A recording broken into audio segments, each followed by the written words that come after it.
Bonjour à tous et à toutes et bienvenue dans cette nouvelle vidéo. Alors oui, c'est vrai, ça fait un long moment qu'on ne s'est pas vu, j'avoue, mais vous inquiétez pas parce que là on revient en charge avec déjà un nouveau tutoriel consacré à la rédaction d'une lettre de motivation. Bien sûr, c'est un sujet qui est assez répandu sur Internet, mais là nous nous permettons d'aborder des points qui sont justement pas très présentés quand on parle de lettre de motivation sur Internet. Donc, sans plus tarder, voyons le plan de notre présentation illustré comme suit. Donc, premièrement, nous allons parler du contexte et présentation. Donc là, dans cette section, nous allons présenter ce que c'est que l'aide de motivation, dans quel cadre est-ce qu'on doit parler de motivation, quelle est la cible et qu'est-ce qu'on est censé obtenir à la fin. Voilà. Puis nous présenterons la composition de l'aide de motivation, qui sont les éléments qui entrent dans la rédaction de l'aide de motivation, quels sont les éléments qui sont à prendre en compte pour rédiger une lettre de motivation. Ensuite, nous présenterons comment on fait l'aide de motivation, bien évidemment, c'est pour ça qu'on est là. Et nous finirons par des exemples d'illustrations, histoire de permettre à chacun de voir plusieurs manières de faire ou de présenter une lettre de motivation. Voilà, donc tout ça étant dit, on démarre. Contexte et présentation. Donc ici, nous allons aborder un point simple. Lorsque nous sommes à la recherche d'un travail, d'un stage, je prendrai principalement ces deux exemples-là parce que ce sont les trucs les plus courants. Lorsqu'on est à la recherche d'un emploi ou d'un stage, on cherche des entreprises qui font dans la prospection, qui cherchent à avoir de nouveaux personnels. Donc, dans la liste des entreprises, on a choisi une et on se documente sur celle-ci. On cherche à savoir où elle est, ce qu'elle fait, depuis quand est-ce qu'elle a été créée, qui est le responsable, ainsi de suite. Ce sont des informations qui vont nous aider, bien sûr, lors de notre, par exemple, notre entretien. Je dis ça, je dis rien. Une fois que nous avons choisi notre entreprise, nous sommes renseignés dessus, nous rédigeons notre candidature en fonction de ce que l'entreprise nous aura demandé. Et pour nous, par rapport à la vidéo, nous nous concentrons sur la lettre de motivation. Donc, du coup, on rédige notre lettre de motivation. Une fois qu'on a rédigé notre lettre de motivation, on verra comment le faire à la suite de la vidéo. Donc, je passe. On termine notre lettre de motivation et on la dépose dans l'entreprise en question. Bien sûr, on peut déposer dans plusieurs. Donc, on peut faire plusieurs lettres de motivation pour plusieurs entreprises. On n'est pas obligé de se concentrer sur une seule. Donc, une fois qu'on a déposé, notre dossier ou notre candidature sera envoyé au responsable. Ça peut être le directeur directement de la boîte, et c'est moi la tautologie. Ça peut être le directeur ou responsable RH. Ça dépendra de l'entreprise. Puis, à la fin, on passe sur le positif, hein, on suppose et on admet que on obtiendra ce qu'on a demandé, soit un emploi, soit le stage. Donc, voici en fait ce qu'on peut dire déjà en ce qui concerne le contexte de la présentation. Dans quel cas est-ce qu'on parle de l'aide de motivation et pourquoi? Voilà. Donc maintenant, composition de l'aide de motivation. Pour faire une lettre de motivation, on va aller sur plusieurs points. Dans les éléments qui entrent à l'intérieur, nous avons les informations personnelles. Nom, téléphone, email, localisation, sous couvert, statut. Bon, là, ce sont des informations pour vous identifier. Comme ça, lorsque votre candidature sera retenue, on saura comment vous contacter, où vous trouvez, ce genre de choses. Voilà. Ensuite, nous avons la date de la lettre. Donc, la date de la lettre ici, c'est en général la date de dépôt. Ne mettez pas la date à laquelle vous avez rédigé. Ça n'aide personne. Ce n'est pas vraiment important. Mettez plutôt la date à laquelle vous allez déposer. Ça permettra, du côté de l'entreprise surtout, à savoir que votre candidature est là depuis tel. Généralement, il y en a qui déposent un peu plus avant, d'autres déposent un petit peu plus après. Mais généralement, c'est dangereux parce que lorsque vous déposez avant, on a l'impression que votre demande est là depuis très longtemps. Lorsque vous déposez après, on peut recevoir votre candidature avant que la date que vous avez mentionnée soit atteinte. Donc, mieux vous mettez la date de dépôt de votre candidature, votre lettre, c'est plus rassurant pour tout le monde. Ensuite, on a le destinataire de la lettre qui est l'entreprise en fait dans laquelle vous déposez. Donc, ce sont des informations généralement dit au directeur, au responsable de l'entreprise telle. Ensuite, on a l'objet de la lettre. Qu'est-ce que vous voulez? Généralement, c'est demande de stage, demande d'emploi pour le poste tel. On verra tout ça à la suite de la vidéo avec des exemples. Plus bas, on a le contenu de la lettre. En général, la contenu de la lettre est précédée par la salutation qui est généralement cher monsieur, chère madame, monsieur le directeur et on passe. Et ensuite, on a le contenu. Donc là, le contenu, on se présente, on dit ce qu'on veut, on donne même la période des fois quand il s'agit du stage et on précise le domaine d'activité dans lequel on veut exercer dans l'entreprise. Avec les raisons qui font en sorte qu'on veut travailler ou on veut s'exercer dans la dite entreprise. Ce sont des informations qui vous concernent. À la fin, on a la signature pour conclure. Ça est généralement sur le nom, sur le prénom ou une signature manuscrite. On verra ça dans les exemples. Et, c'est facultatif, hein, on a les pièces jointes. Les pièces jointes ici permettent, lorsqu'on lira votre lettre de motivation, de savoir quels sont les éléments en plus constitue votre candidature. En général, dans la majorité des cas, c'est le CV. Maintenant, vous pouvez ajouter à votre guise en fonction de ce que vous voulez. Si vous voulez solidifier votre candidature pour vous démarquer, vous pouvez mettre vos certificats.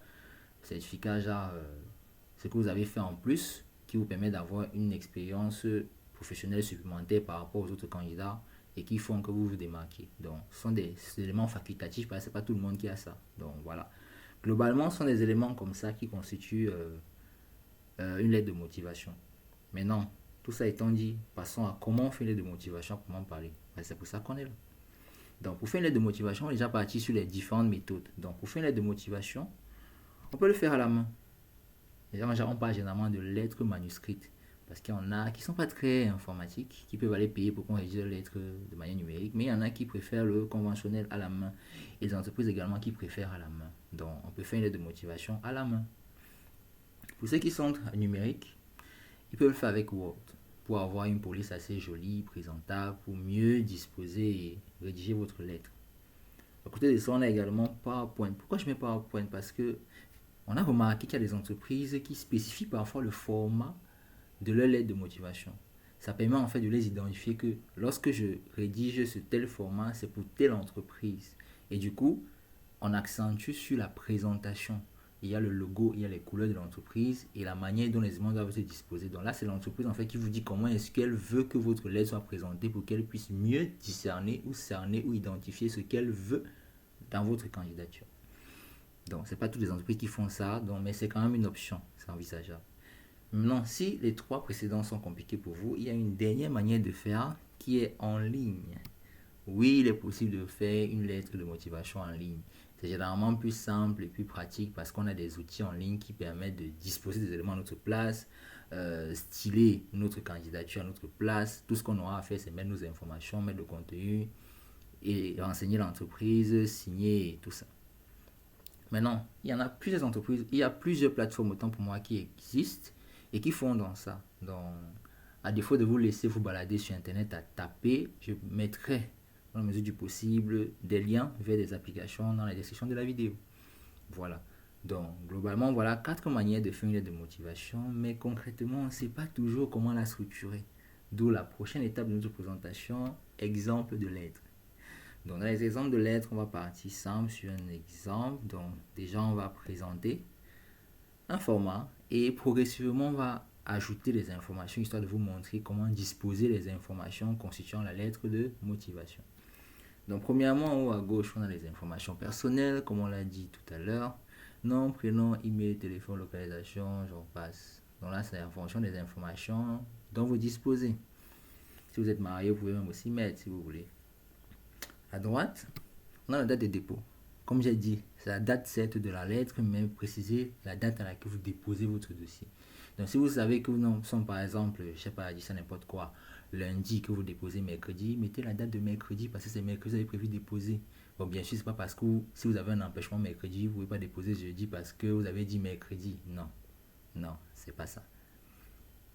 Assurez-vous juste que la marge en fait entre la date de dépôt et la date mentionnée sur la lettre ne soit pas très grande. 1 jour, 2 jours trop. C'est conseillé. Ensuite, on a le destinataire, monsieur le directeur responsable de l'entreprise. Bon, là, j'ai mis ça comme ça, histoire de vous montrer un peu à quel niveau ça peut se placer sur le format. Plus bas, on a l'objet, la raison de la lettre, demande de stage, demande d'emploi. J'ai dit que je calais sur les deux là parce que c'est le plus courant. Je vais pas aller plus loin pour le moment. Voilà, je précise. Ensuite, on a le contenu. Mais comme j'ai dit tout à l'heure, le contenu est précédé par une salutation.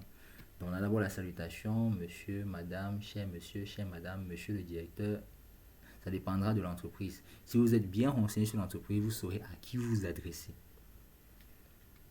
Donc là, on a le contenu. Le contenu, je vais le scinder en 3 parties. L'introduction, où vous dites clairement d'entrée de jeu ce que vous voulez. Je viens auprès de votre haute personnalité solliciter tel, soit le stage, soit l'emploi, dans tel domaine, pour telle période. Bon, la période, généralement, c'est pour le stage. Généralement, pour l'emploi, c'est autre chose. Mais là, la date, c'est beaucoup plus pour le stage. Donc là, vous dites clairement ce que vous voulez d'entrée de jeu. Ensuite, deuxième partie, où vous présentez, vous dites qui vous êtes, ce que vous avez fait déjà, quelle est la raison pour laquelle vous déposez votre candidature, quelles sont vos attentes. Ça permet à ce que l'entreprise sache réellement vos motivations et pourquoi est-ce qu'elle doit vous prendre, en fait. Et à la fin, troisième partie, la conclusion en formule de politesse. Dans l'attente du site favorable, je vous prie d'agréer monsieur ou madame. L'expression de mes plus sincères remerciements, mes sincères salutations, ça dépendra des formules de politesse standard. Donc, ça conclut en fait le contenu de votre lettre. Puis, on a la signature. Bon, la signature, ça peut être soit votre nom et prénom, soit une signature à la main. Ça dépendra de vous. Et maintenant, on n'oublie pas, on a dit qu'il y avait les pièces jointes aussi, qui certes sont facultatives, mais qui permettent de présenter les éléments supplémentaires liés à votre candidature. Voilà, donc globalement, en termes de structure, de positionnement, voilà un exemple. Je dis bien un exemple. Parce qu'avec les exemples que je vais montrer par la suite, vous verrez on va utiliser les mêmes informations, mais pour être disposé de manière différente. Tant que ça reste présentable et lisible, c'est déjà ça. Donc, déjà en termes de premier exemple, on a ceci qui vient du site terrafemina.com. Donc, en haut, nom, prénom, adresse, code postal et tout. Ça sont nos informations personnelles. Ensuite, à droite en bas, vous voyez qu'il n'y a pas la date, mais la date est en bas. On y reviendra. Donc là, ici, on a le destinataire, puis l'objet, candidature pour un emploi d'aide-soignante. Bon, là, on a précisé directement, c'est un exemple. Ensuite, pièce jointe, PJ, pièce jointe, curriculum vitae. En général, c'est le curriculum vitae. Ensuite, dans la date, vous voyez que là, la date est juste en bas, alors que nous, on l'avait mis ici en haut. C'est pas mauvais, hein? À chacun son choix. Puis la salutation, madame, monsieur. Bon, c'est pas que vous allez mettre madame, monsieur, vous choisissez un. Soit c'est madame, soit c'est monsieur. Ensuite, le contenu, bon, rassurez-vous, je ne vais pas lire tout ça, hein, ce serait beaucoup trop long pour la vidéo. Donc, vous allez prendre le soin vous-même de lire tout ça, histoire de vous orienter sur la manière dont vous pouvez écrire votre contenu. Donc là, c'est pour une candidature aide-soignante. Et en bas, la formule de politesse, je vous prie de recevoir, madame, monsieur, l'expression de mes salutations distinguées. Pas mal. Puis on a la signature, prénom, nom, la signature. Et voilà, vous voyez que normalement nos pièces jointes étaient ici, mais ils les ont mis en haut. C'est un choix. Voilà, bon, premier exemple, validé. Suivant. Dans le deuxième exemple qui vient ici du site emploi.lefigaro.fr, on a toujours à gauche information personnelle, puis en bas destinataire, information de l'entreprise, puis la date. Bon là, la date est juste en bas du destinataire, alors que tout à l'heure c'était à gauche.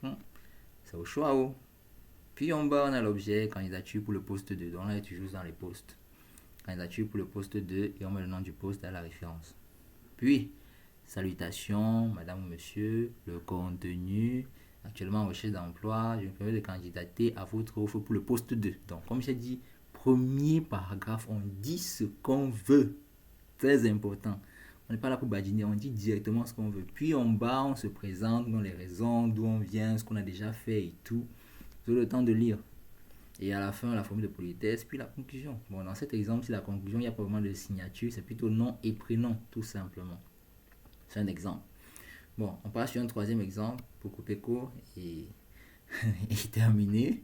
Donc, on a toujours en haut nom et prénom. Donc, déjà, ça vient du site journaldunet.com. Je vais mettre des références histoire de vous permettre d'aller fouiller directement aussi là-bas.